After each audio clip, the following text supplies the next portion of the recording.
Kurumzari.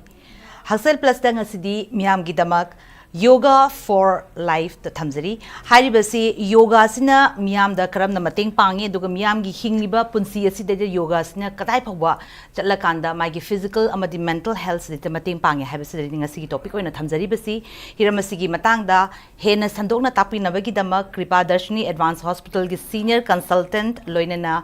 RIMS ki hanagi Urology ki head of department oibiramba Dr. Sinam Rajendra Lezere Dr. Rajendra HAKSHEL Plus ki maikedi ki taram nokchari Hare Krishna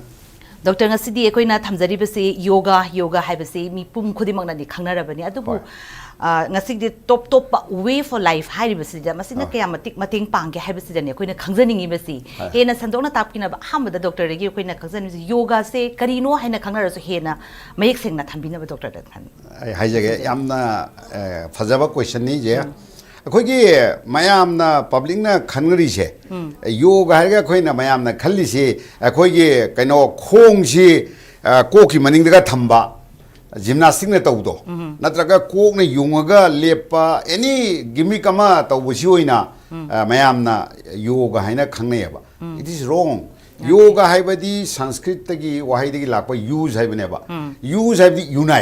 unite से करी गई तौदगेदा अखोगी पंचभुन छाबा Laibak, Ishing, Mai, Nungshit, Atia, Sina Sava, Panchabuchiga. Adagi man, a quigi mind say, quite psychosomatic disease gaido. Psycho is the mind, somatic is the Buziki, Panchabuna Buddhise. See the mind here, the Kuchi Pumba, any suctioning the ba. Body, I Samana, Rajendra, Sini Gaina, Court Pachigan and Kalidon, Adagi. Jivatma, a quick lying on the Yoriba, Paramatic Machinama, Adu Paramatamaga, Musi unite Toxin Bese, Masibu Yoga Coeva. Adu Madu Atma Kadino, Paramatma, Kainogashi, realized the Hunbese. Masi am the important over. I example of the Hajake, Atma is a Kamuka together, Mayam the light Haji the Kaviram. A quick doctor Gida, Kenosi. Ana si porak pada, am serious huई ना porak pada. तमारा जे आयुदा, कोई बानी को, out तक कन्व्यू यारे पैसा का दर anything changes है नुकल, कोई जो होना जो heart attack नत्रगा stroke तो ना कन्वन गिरे लई हितरे, कोई ना थोगला आगा लई तेरे अब मोई कपी नुंगाई तब ने बीरी पोई मने को. आदुगा पुंग मुले रग मोई हंग बचे. तमारा जे body तो करम काल लोग याद के आत्मा की इंपोर्ट से. ngase pabung hairamba ja pabung hairamba mingthon do mang khreba body karam kan later ba matung da adu bamona su ku do mi mari hakchang ye punwa ngom adu gi mayam si realize to hunna ba spiritual like power like Gita Bhagavatam Bible or Quran whatever baba masi Moishu Sarga Kava Hydra, Janet Kaina, Heaven Hydra. Asigi realized the one base. Shibuni. I do a coin in the Libuk Tibadi, a coina Kainosi, Chum of Yoga Taushine, S. Cry Doctor A. Ku Nareda, do Nareda, as I get a components. Moi Kandi. Okay, Tunganba, Lambia Madazaki by Gimong, the concept set Tungan. Concept says, Osiki, Choma Panba, Aragil, Angus Hajibdo, Hong, Ji Koki Maninda, Tambagang Namidra, Dugi Mo Koktaga, Sisasan Goeva, Yung Bagumse, Siu in a yoga, Madu yoga San Goeva. That is only a small component. Yoga the Yorship. कोई gross body ने तोड़वा यम्मा नियमा आसना प्राणायाम है ना लेते निपाने प्रत्याहार धारणा ध्यान समाधि है ना सिग्मा है ना फजना तोड़ोगे को ध्यान का इधो मेडिटेशन तो कहीं हम है नहीं दो अदुनी देखो ये याम ना कंपोनेंट कोई ये क्लास 2 तमदना क्लास 8 का भी आती है सिगी लेवल से स्टेप लेदर पैटर्न रा कोई न तौता हजिक पुंसी से कोई हिंगमगी महिंग से योगा से तो किमतिक मरुओई है बसी ने डॉक्टर ना थंबिरी बसी अदु बुसरे दे लाक्चरिंग बसी एज एन एलोपैथिक डॉक्टर अमो ओइरा कानदा सिगी योग सिगी लंबी से चंगझलक पसे करी देखि इंस्पायर तौरगा चंगबिरक पनो दुगा करमाइना नो मियाम दसु हेना संदोकना मसिगी दमकता खंगहनिंगबा अवेयरनेस पिनिंग बसिगुम मला am this am fazar question ni am interesting ni ai je kind of the chamber of commerce hospital bazaar lai bisida ai ayu ngata je practice tawe ai operation I do around 5 am da mayam na tumnai ngai dai operation hore anu maina operation chatpa sida 2000 sida kind of si yamna hasi asana na akhoi 4th floor dagi moi mayam je nok pa hiam darkar leba nok pa sida pha pha chemical thado eba the dose any here dopamine oxytocin serotonin endorphin na mad nok pa sida kari no hosta lang is when kakhala yingom da akhoi ge komadi basanta ga na chawba kakching de yoga master naturopathy gi moina tamo yoga haiduni hareb ko ai yaw ya bro tamo yaw gi di am ngai rapone na ada yaw gi bane ko yaw gi bi to je akhoi gi mithai je mana pangba maron thok taba ade anga am da pisar ju adum thumme je khangne ba as yoga tor bi masidi am ngai oirame ko mother gi I never look back today it is 25 years I been in this and the right now I am 74 say because of yoga my health is still I think you can guess also okay that is the vibrant the agility in a oijeri say I give credit to yoga and I way of life in a hygiene do yoga gi way of life say I talk about aduna ne hygiene aduma talk dana yoga practice to ne okay yoga de am personally tongan ba wafam amadi thambire doctor gi site ki atubu sai de lagning bisi doctor no su sai pan bigi bada yoga se not just physical exercise natte yam important hoiba way of life si de yam important hoiba dum ma tak pire do masai da individual amagi mioi ba ma da mai gi physical health da aduga mental health di karmaina mating pangno doctor akhoi gi physical health hai bisi like akhoi gi blood pressure laitaba dusu ko diabetes laitaba ko mayam si aduga arthritis kaina akhoi gi knee joint si yadre lengba yadre aduna I replace mayam si akhoi gi yogi amadadi ma si yogic life lakpadadi magi tumba saba everything si yamna regulated oina follow tawgadamne ba like akhoi gi heavy body weight or matuda aigi height 5'2" sida 5 feet 2 inches sida aina lunga dawse around 62 63 64 below 70 ne ba mana 90 100 lum lai matam da magi weight suki mati yaman gi na madam na habi bo siki knee joint ka se arthritis tawdana replace tawdu yaro duna physical health se dum effect oreba noi bai sida cancer nai bp dum loina bakse mane invite taweba aduna yoga practice tawa yogi emadadi madi tumba matam chana tumgani I go to sleep by 9:15 ko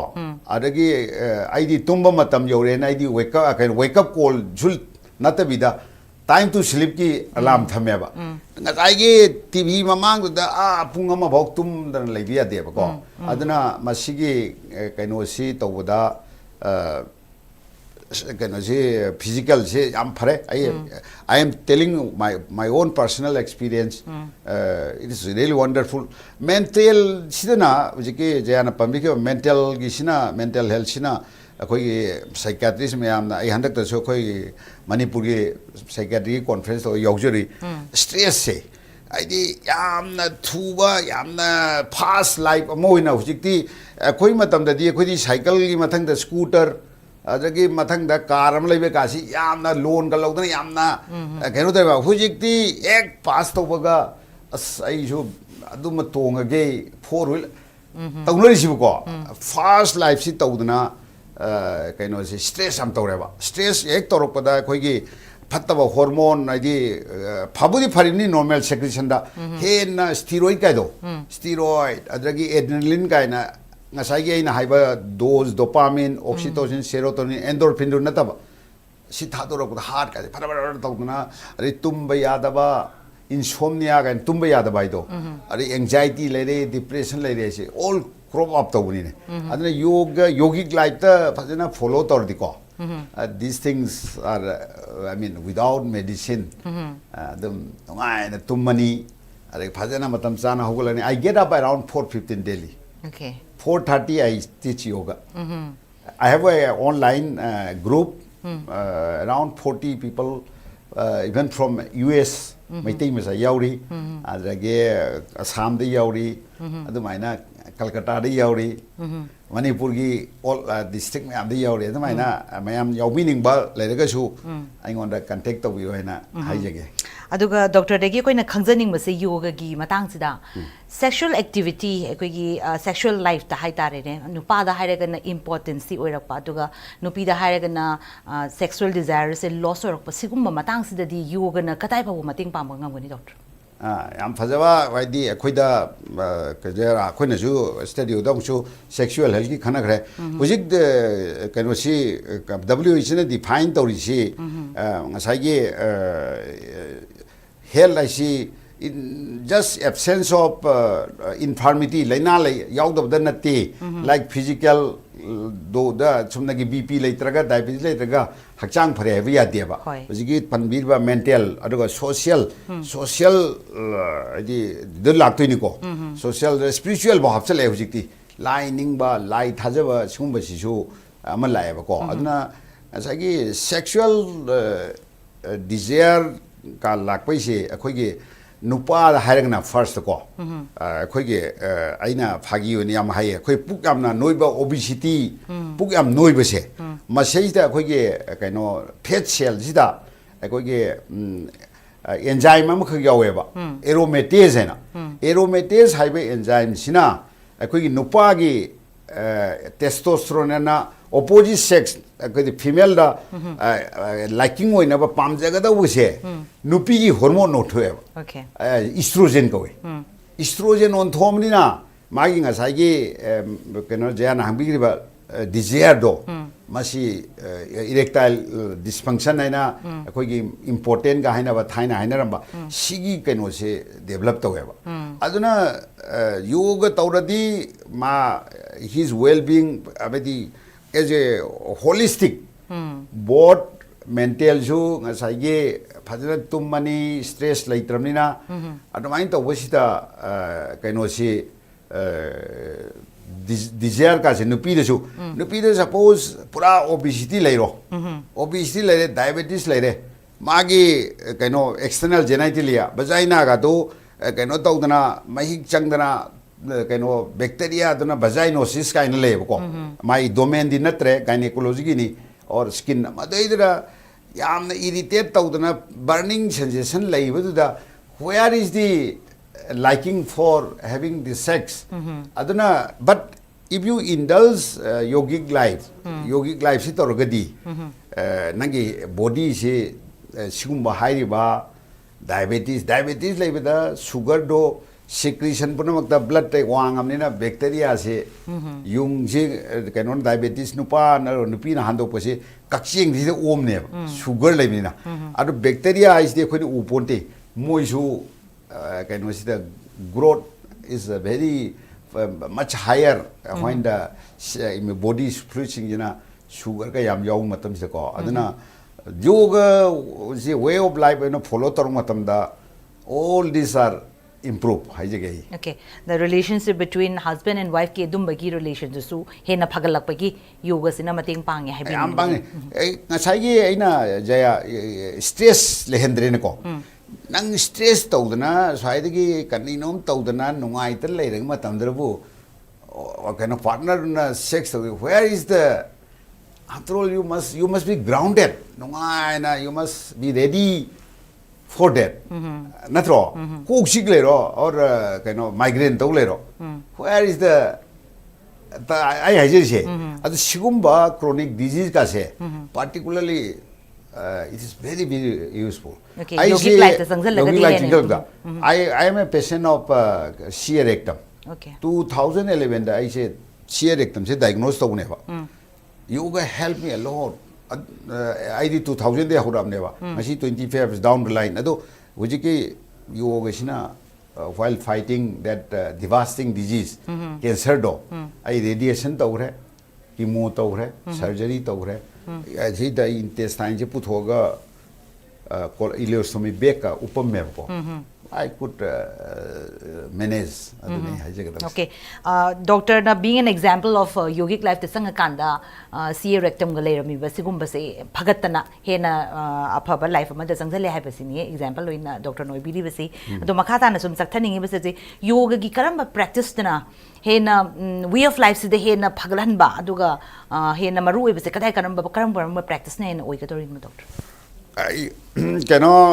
Yoga saying as I jabdo, it has got aina tawjay the hatha yoga iduneba, hatha yoga na ko. Masida lim nipan leba. Lim nipan se kano in a very rigorously koi follow the way. I di yam mainama hanbel lay. Yam sida koina kano se kano ahimsa. Mingonda fu jaybatok daba. Aduga even chinna bau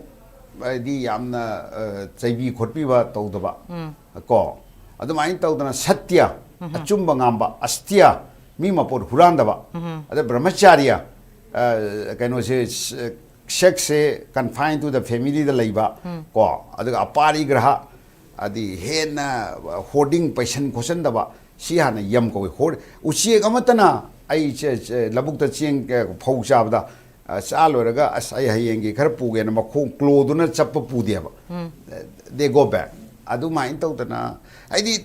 unnecessary amle go to Matasayaba. Ending Paisha, the Mam Lachelo, scribe being cried Tamba. I think Tawa. I don't know to me adrene. Why? Kainoge Shivaji, Emperor Shivaji, Ramdas Hanemagi, Bamon, Pandit Mavu advised of Umleba. As I operated to me, I know I told you think the she I get Amaduna, Payam by the loan Babu Honabo stress Lehelina, at the mind of the Apari, Sisina, Yamma Kaure. Niama is na a Shana Tawjaka, Socha, Akogi, Akjanji, Mapanji, Nalan by Iruja, the Rakona. Manungi internal sources na koi amang ba lokthok ba dai kano tawdringai da yoga hodringai da asan ga to so santos content pen thok ba pen bisam darkar le ba ko adi swadhya introspect taw jo isa ge adi ishor prani da ishor gi laik pa ba ta ba khot ba masi am darkar le adu masigi step se dum nukti gi practice tawdam ni adu ga mathang da koi na asan nai do asan ji koi gi kano cultural pose hai bamle cultural hasina koina ugi matau tamba dagi lingi cobra gi bhujanga asan ga na koi smai thekatna sigi nangan gi masal ga se koi gi masi bhujanga asan nukti gi tawirawa kaino tawroroi akoi nam pon bai nama smaina koi kontharak nam tawdo si strong oiramni na nangi vertebral body se pajana straight thamani ko aduna sina akoi chingi ma tawba dragi dhanu radi koi bodo adi adumani yam lai gre matam ga temne du te de ai mafam ju khitang chadre natre ud yabne adu main tawdana adagi kaino yam kuina pura meditation na phamba koi gi maming budi kya manipurin hangoiraba Prime Minister Modi se my election loraga ma kaino da Kedarnath chalaga hours ma phamba se adu you are very close to the Almighty. Okay. Adu maina kaino cultural aduga therapeutic pose hai balai khoi gi suppose sidai sida khoi gi kaino sit kaino tawdana ba khoina blood supply ji yahanna ba khoina khoi asan ja hudinga da khoina warming up aina football sana ba ju Sishimit ki 2 PM da hairaga ekta 2 PM da kokso sanan dedna warm up tawina adna koi warm up tawisi kana basi suppose sigi kaino si finger si the ligament jalibse ya masida blood check phajana yoradi sigi kaino koi flexibility se stretchability se phajana le ai surgeon ni na surgeon je gi dexterity ai amna perfect oi lien ma matam da tawdine ba uji wo lien le ko adu masigi blood supply se yam phale ba natradi koi gi ahan namana ka walking thole ni kan thole pase utup ama chatpa du maina pull up chali do because all his hip joint they are all frozen to re aduna yoga si to tori se yamma niyama asan ji huji ke haijari me am se to gudam ni are pranayama na control of respiration very very important control of respiration ji honjan basina koina purak hai hondok pani koina rechak hai ko aduga masigi kaino si nuksa ju hon base conscious we bi kya kana ge bu akhoi gi hui na hon bu nuksa jo jong ti yeng biu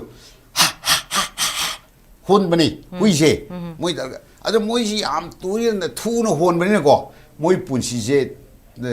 kaino 15 years 20 years lo ya ba yam na tab na hon ba sa akhoi elephant gi magi life span je 100 125 adagi thengu se ma je 200 300 thengu di minute am da mai jom no hole okay ingo adana respiration je akhoi pranayam haina koi ko asi mindful respiration akhoi ji imani nga sai phami minute kya rom chakra 30 minutes 30 minutes akisida nga sai gi imani hole ne ba but we never thought of about respiration adana respiration je phajana ga phambi ra ko yanglen ga se akhoi gi kaino da yauri gita gi 6 ki 13 da sayong kaya griho kaina ko di nangi na kaino se nako nanga dagi spine je pusana tro dharyan salanam sthiram kaina ko adu maina pajana lai matam sita nangi respiration je yam phane ba auto konsel yeng biu sumaina auto hol konsel laga je nangi lungs hon biu kya nungai ra moi so ai thamma ta biu thammo sumaina aru auto hol sa chalam gani adana position ka se nuksa jo hon ba ka se very mindful ogida ba to be at the present and mind and nuksa jo sin na akoi ahal lamana syam saur ei nuksa jo khar tak thong nei ai do to bring to the sense the and mind he nga sai gi respiration sin na and calm down kai nga sai gi sor sang na hon do um tang chaning down exactly chaning down hol ga yam na koi pai puna khangami se adana akoi gi nuksa jor se yam na important hai adana akoi na swai da khap adana akoi nuksa jo hon ba si abdominal haibam lai puk chi kan thok pa si abdomen ko argi thoracic swai na swai se si lung se lob hum le ba lower lobe middle lobe upper lobe sine clavicular breathing chumaina tawba ko aduna masimaina tawba tam sita nangi lungs ki akhoi vital capacity ge lei full use da suppose sigi maksida khoi ising hai bada kitang hai ri swai ndi yore da swai sinar ro ba aduna full lai bi di sigi part of the lungs ko sina ga da ne ba ada koina tawba ga pranayam si ai amani da panjaram ge bhastika nam lei bhastika se koina ai swai to se honjan meju hondok ka se kaino active oi ga da ba honjal ni ko hondoi ni ko si ani mo active oi ba adu si to bo si ta nga sai gi mase phatta ba yorom ba akoi gi lungs ki alveoli na akoi gi haing khoi gi mok macam macam jali bido adu ma yam si clear oi thorok ne ba adaga kapal bhati na sigi thorax ka abdomen gi marak se leiba diaphragm haina yangkok man mam leye masina dak kaino khoi gi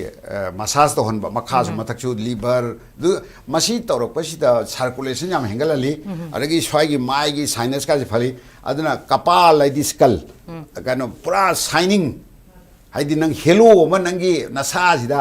mina ubada as you know no mai ngonda security enclosure of Calcutta airport man security khongna damna about 5 years ago mana you are from and how ingonda khangna dabduna I'm from Manipur going back home you are from in Imphal you have got some perfectness in your I chungong khangna dabna no I practice yoga haida ko oh that may be the reason haina aingonda haireba ko aduna nga sai usiki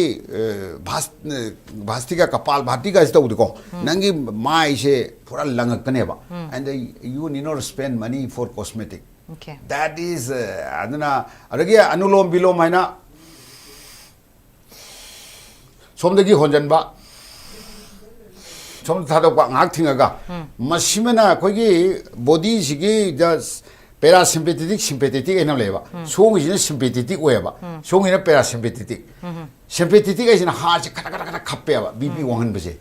song is parasympathetic weba ani se balance tham bese anulom bilom adagi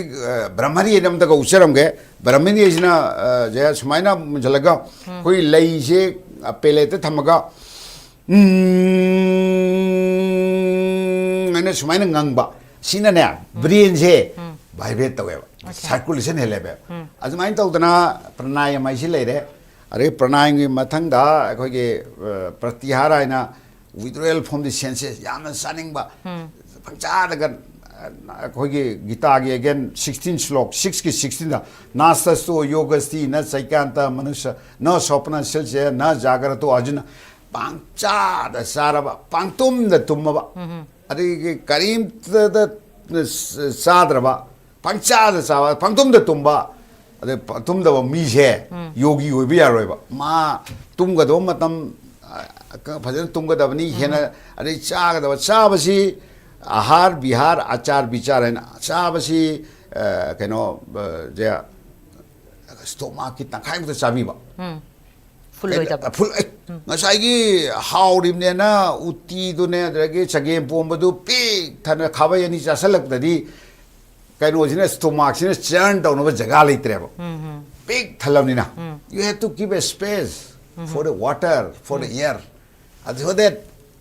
it will grind ada saba matam da su ya da pa jana kunthrai dorok saibi raga saba ada ayuk kisina ahar se ningthau dona sabi ba ajana fruit ka yauna araga kaino kisina lunch time sina common man just few charaba arage nungdang isina bikhari dauna masigi kana basina ngasagi nange kaino si fasting si is one of the best medicine akogi Japan gi maming makti nising dre ma se 2016 dara Nobel Prize phangimne autophagy na nana cha da matam da khoi mai pa khoi ahalaman na ekada sin to mi se nagi nangi normal cell sina mai chaningai energy leiti kanda phatta ba cell se ma cha thoye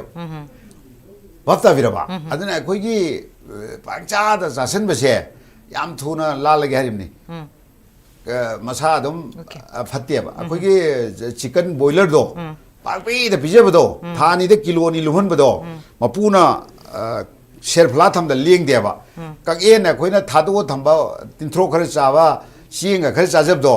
angta makhong pundana shelf la thambiu weng long chien bane ba this itself shows that yam saba bhogi rogi hoini adum chabi gano yamna kaino tauna sang naina limited sabi hoi sei ahar se are bihar se potha ba se yam darkar dei akoi yoga sida bihar se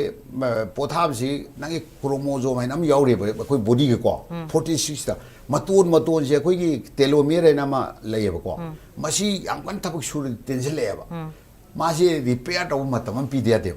repair taw hudre sum tension gi chahi ri ma kunthra manga do ram ne ba mai gi chromosome le di humpu sur ma ne ba es ngarang dang tu mi le ram dre he se heart detector shiri ne injel adumai tau dana koi se ahar bihar podha ba daga achar vichar kaino routine naina dagi marup singa unaba classmate unaba time travel iman o una khona tawba ko adagi mioi ba atopagi help tawba philanthropic ahar bihar achar vichar samai nai sigumba kaino se tawragadi health hai se ngasai ge physical mental ko social spiritual se ge like pa biu ai gita se nokdi ai slok mari manga adam thi na quiz to nokdi ai gi group okay regarding hojiki Dr. Napanbiri ba physical mental health ki matang da supan bire duga koina hoji common noina sum yengzabada sum khangjaba tajaba sinus ki problem leibase sinusitis ki problem se masi sida ꯑꯩꯈꯣꯏꯒꯤ ꯌꯣꯒꯒꯤ ꯄ꯭ꯔꯦꯛꯇꯤꯁꯀꯨꯝꯕꯅ ꯐꯍꯟꯕ ꯉꯝꯕꯒꯤ ꯑꯗꯨꯒꯨꯝꯕ ꯄꯣꯁꯤꯕꯤꯂꯤꯇꯤꯁꯨ ꯂꯩꯕ꯭ꯔꯥ ꯀꯔꯝꯥꯏꯅ ꯃꯗꯨ ꯑꯩ ꯌꯥꯝ ꯅꯨꯡꯉꯥꯏꯖꯩ ꯑꯩꯁꯦ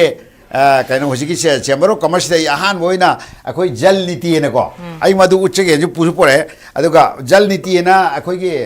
ꯖꯜ ꯍꯥꯏꯗꯤ ꯁꯪꯁꯀ꯭ꯔꯤꯠ ꯋꯥꯔꯗ ꯋꯥꯇꯔ ꯅꯤꯇꯤ ꯍꯥꯏꯗꯤ ꯒꯥꯏꯗ ꯑꯗꯣ ꯃꯁꯤꯒꯤꯁꯦ ꯑꯩꯈꯣꯏꯒꯤ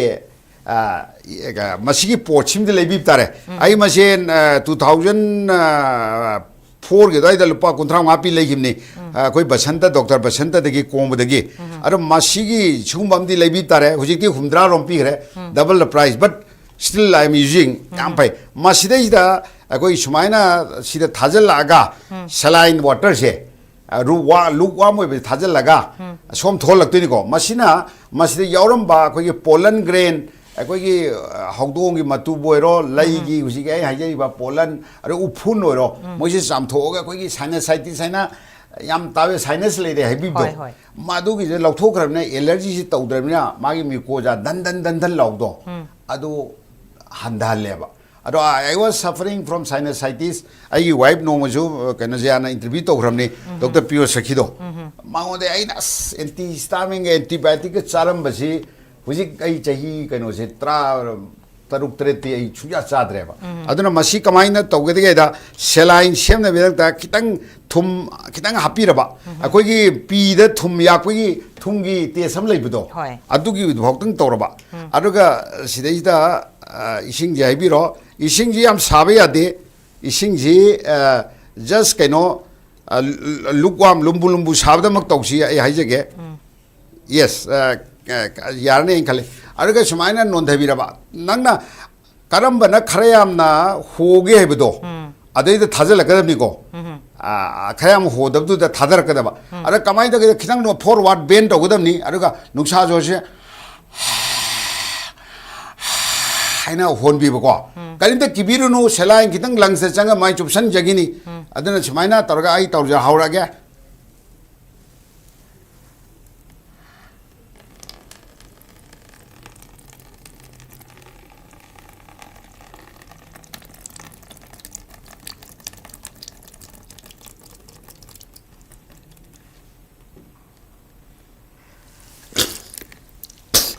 그래 감독비바 아두고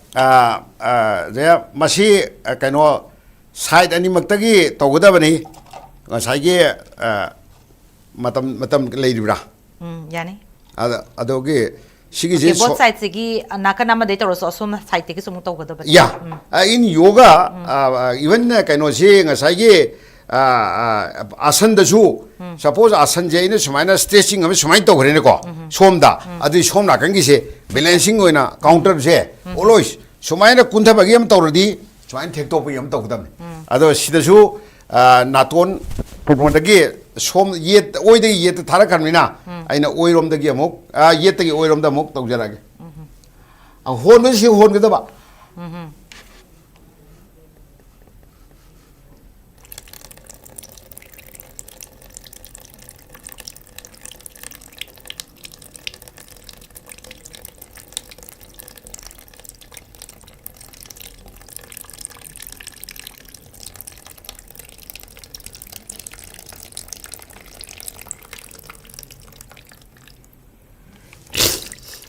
시 미국에서 돌아가야 버시다. 아들은가 사기 아들고 심하나 하이나 기다려 해오리세. 감독이 아들나 시기 시다고 보세. 아이기 뒤 개노이나 루틴 거기 뭐보다 아니라 브러스타고 있나. 아이디 마시 노모 아육다디 아이기 이루 잠았답니다. as a part of way of life 나 이 노게기 떠오래 and my sinusitis 아이기 sinusitis 돌아보도 비다이 로기버 꾸이래. I antibiotic no more dugi namakta isadre aruga antihistamine gaido aduna I recommend Manipur da khoidi upul je hujik particularly winter time da ko yam na upul thokpal lamni aduna yam nai ba ko masi kibirunu towiu aina haina masi gi ji kaino da ju Amazon da ju dum chenba phangmani aduga basanta aina khoi कुओंबदा naturopathy doctor से हाइरिबा कनोसे apparatus मागी कनोस ममिंग जे करी हैना जल नीति pot जल लाइजना water Sanskrit नीति इन guide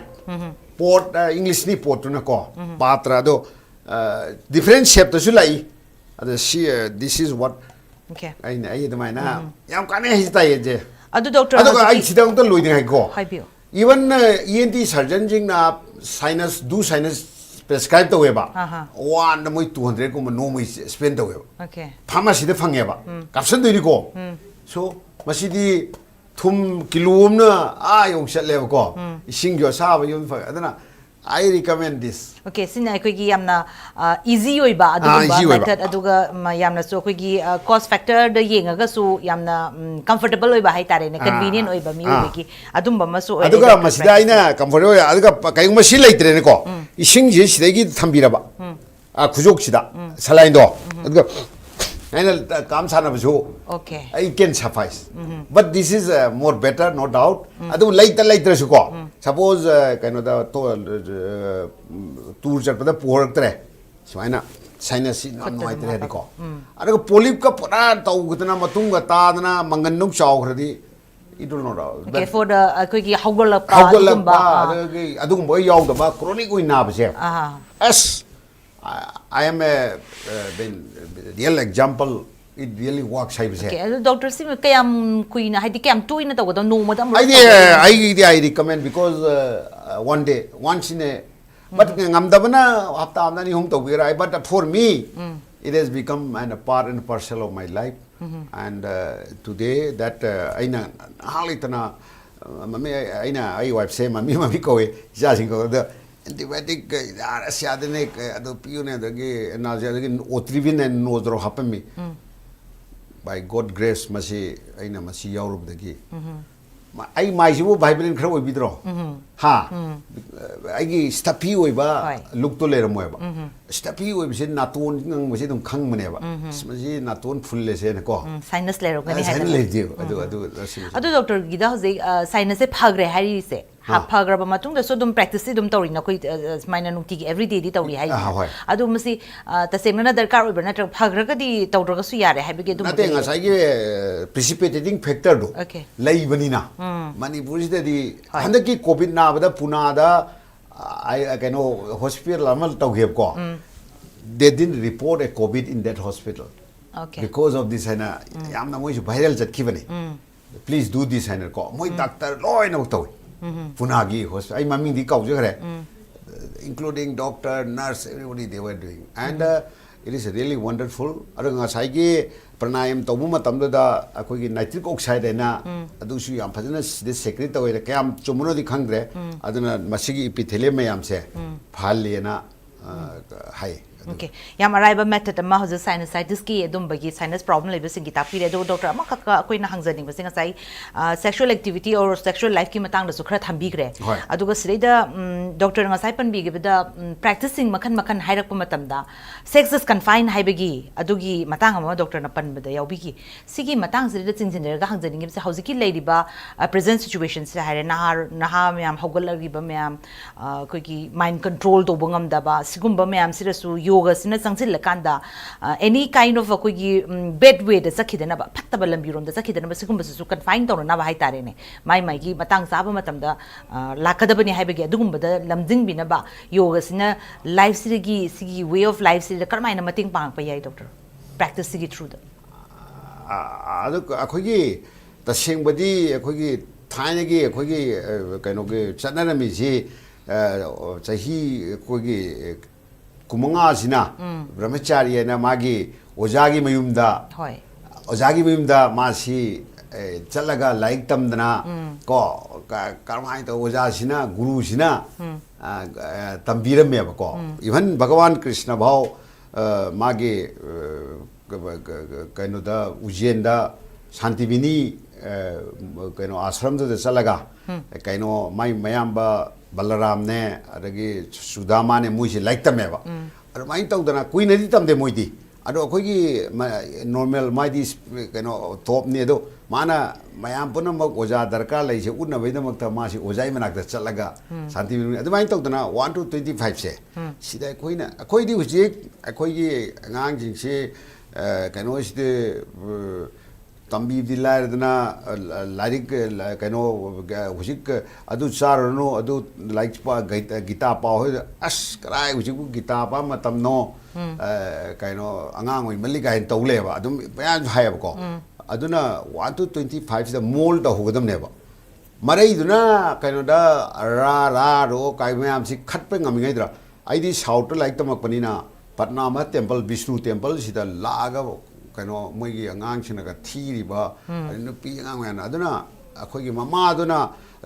mapa aduna tauragadi they inculcate tamme ba aduna sike jana haibiri do yoga city akhoi gi kaino da di akhoi mari thona khaido ba kaino life se aduna ahan bagi 25 sama fajana sigi guru shiksha spiritual guru shiksha parampara education jo ade kamai tauna tauni loina bakse oja sin tambi ne ba adi mathang da grihastha ina another family ge leimina dana age interpersonal relationship nupi nupa ga se interpersonal relationship am darkar ne koi di sex ki matang he palam da nupa sina mai urge la ga nupi da will have eta high bne ba if she is not prepared she will decline and then conflict comes up and nupi ju khangbi da wi demand aduna interpersonal relationship se sigi grihastha matam sida fajana khangna phawna ba khotna ba pau phawna de do pau phawna ga dam ne ko aduna 125 sina kaino brahmachari tam dana ojai mna le re are 25 to 50 sina grihastha yung ge hona dana kana da ge kaino sina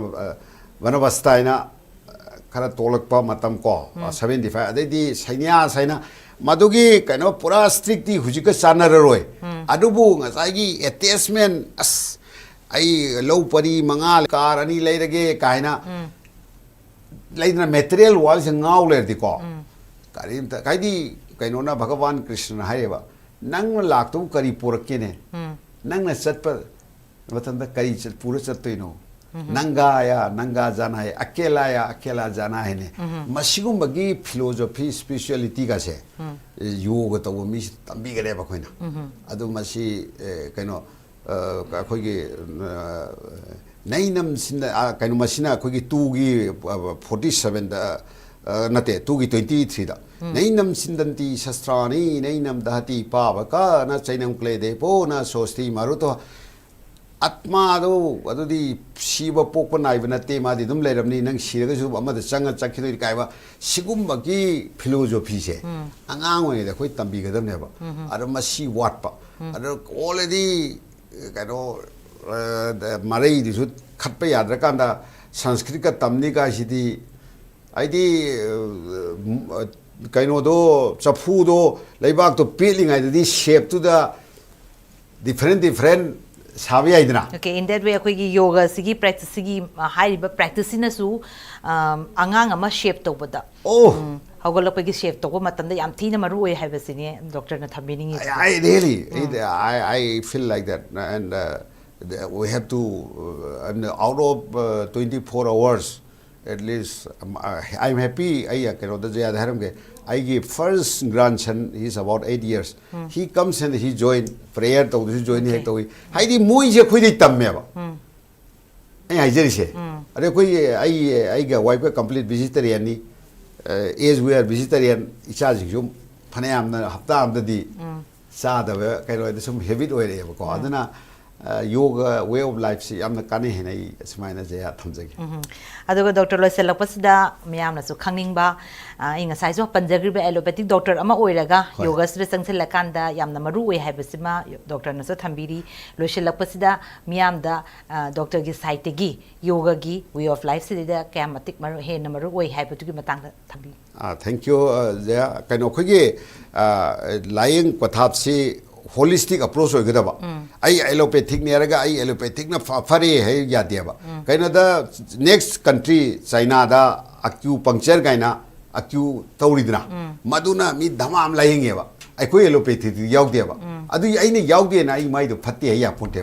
aduga ayurveda isu akoi gi laibak thidna muslim na chahi chatruk adagi Victorian rule na chahi chahum lising amarom moina promote to widab dagi state na sponsor to damni na backstage lakibneba hojikti India da so many people from all over the country world are coming to learn university ke ada yoga in US oiro restaurant mein hotel big hotel there holistic approach to you yoga join to you is a really wonderful is my own personal experience haina I smai thamjage and SKTV na yogi maramda ngango haina kawirak bino su aina hanna thagachari Dr. Brukso HAKSHEL Plus ki maiki degi thagat phongdusari ngasi gi maru oina yoga is not only just for posture ki mental health spiritual health amadi physical health aduki matik important social sexual